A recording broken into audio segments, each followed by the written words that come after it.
I know. I can already hear some of you now. Chronicler, you're reviewing another Goosebump book. What is it with all the Goosebump books? Go back to fantasy stuff. Yes, guys, I know. Trust me. I would not give a review for a Goosebump book, especially kind of a spontaneous one like this, if I didn't think that this was a dang good book. But I literally finished this yesterday. I have so many thoughts about it, and I just had to get them out to you guys to let you know. And if you want to read this book, you might really want to think about it, because this Goosebumps book is I'm really trying not to swear.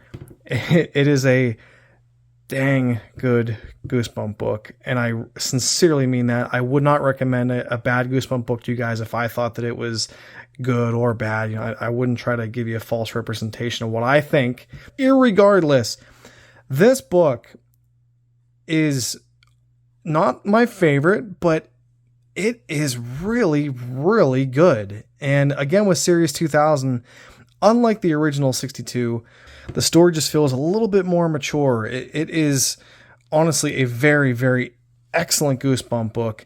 And I will just give you guys a quick synopsis for it. So in this book, we are in the shoes of Brandon, who is a bully. Yes, the main protagonist of this book is not the nerdy kid that gets picked on by bullies, or the outcast kid who has bullies or has a sibling that bullies them.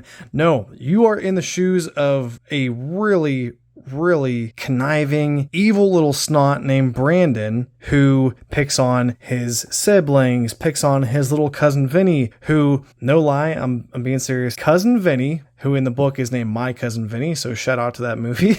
His cousin Vinny is a little gangster in this book, in my opinion, but I just think that Vinny's hilarious. So he is actually one of the first Goosebump side characters that I could actually stand and didn't really find them annoying. I found him kind of hilarious, but I digress. This book follows a bully, and he is a little snot. Like I mentioned, guys, he really is just a hateable protagonist.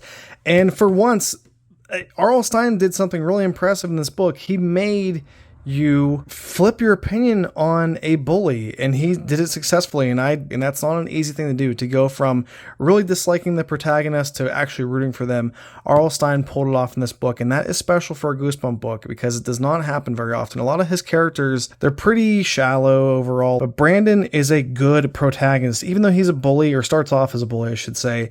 And in the book, he basically wants to try to play a headless ghost prank on the neighborhood kids at Halloween, and then it kind of turns into this revenge plot against the principal in the story. And Brandon and his friend breaks into his principal's house, and he pukes up Halloween candy all over the principal's couch, leaves the house a wreck. Then the principal's dogs come in the house to attack him and his friend that broke in. They hightail it out. His friend gets stuck. Brandon leaves his friend behind, and then he eventually comes to a trench that he has to basically jump over to save himself, to get away from the dogs. Leaves his friend behind, jumps over the trench, and then Brandon decides to say screw it, tries to jump across the trench, and get this, the main character dies. Yeah. Spoiler alert. He dies trying to cross the trench, and he ends up somehow on the other side of the trench, and he has crossed over to the other side to kind of a nightmare Halloween land that represents his neighborhood, but it is almost like an inverse. It's like an upside down Stranger Things type of realm. And he is met by a bunch of costume kids who are very sinister and creepy, and they kind of torture Brandon, which is where the book starts to make you kind of care a little bit about him, and you're starting to, root and hope for him that he makes it through this. Although at this point of the book, it was pretty obvious to me, and probably anyone that was reading it, that he had died, and this was sort of like a hell or an alternate dimension that he goes into. Very appropriate for a Goosebump book, by the way. There should be creepy settings like that. But anyways, they torture him. They tell him that he basically is screwed unless he performs 3 life-saving, positive acts to get his body back and start living his life again, all yada yada. Long story short, Brandon gets the opportunity. He leaves, goes back to the normal, regular world. He performs the 3 good deeds that he needs to get his body back. And basically, at the end, okay, let me pause there. I hoped when I read it that R.L. Stine would not wimp out and make the whole thing be a dream that Brandon was having, or not wimp out and have the ending turn out to be all anticlimactic or something. I wanted him to be honest with the reader and have the book end where you think it's going to end, and not have the twist retcon everything that had happened. And to my shock and awe, at the end of the book, R.L. Stine came through. All the events actually did happen. He did die in the middle of the book.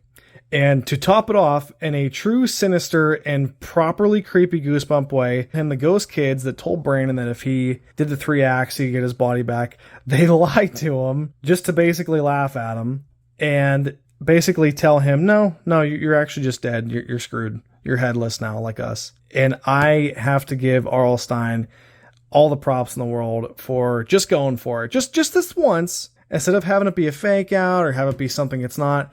Just go for it. Like, just let the awful ending be the awful ending and don't hold back. And he didn't in this book. And it turned out to be one of the better Goosebump books that I have read. I know you guys, if you haven't, check out the top 10 Goosebump books I've read so far. I put a video on my channel recently. I don't know exactly where this would go. It wouldn't be number 1. But it would definitely be in that top 10. And I'm very sorry that I did not read this before making that video, because it would have made it. Because Headless Halloween is a darn good Goosebump book. I will not swear on this channel, at least not yet. But yeah, this is a, insert whatever word you want to use, good Goosebump book. It is just total surprise. Did not expect it to be this good. But man, it turned out so good. Headless Halloween. Check it out. Later.